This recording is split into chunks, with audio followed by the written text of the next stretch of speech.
So liposuction is one of the most common cosmetic operations performed in the country today. In essence, it involves making small incisions and then passing a long metal tube called a cannula into the tissue to remove the fat. Once that fat is removed, we then rely on the underlying muscle and the overlying skin to shrink back down and give a shape and contour. So liposuction is a very powerful technique to change people's shape, and that shape change is permanent. It can't, however, fix issues with skin and muscle. So for some patients, they may need other operations like tummy tucks or breast reductions to get the goal that they want. A good candidate for liposuction is a patient who is interested in changing their fundamental body shape but is at an overall stable weight. Again, liposuction will not change your body weight, it will not change your eating habits, and it cannot do the things that diet and exercise can do. It can, however, help us to reshape and change those stubborn areas that you have been unable to change through diet and exercise.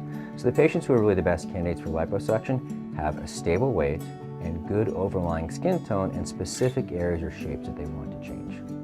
Liposuction, being one of the most commonly done operations, is also one of the operations, unfortunately, that's done poorly very frequently too.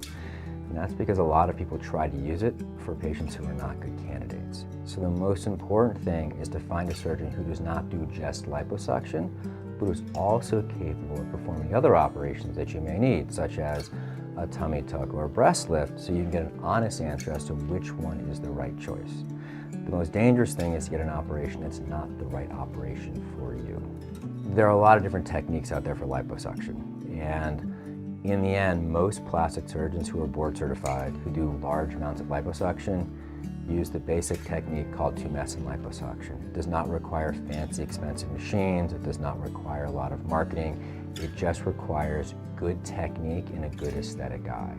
So don't be fooled by all the advertising promising you weekend results, no recovery, no bruising, no swelling. It simply isn't true.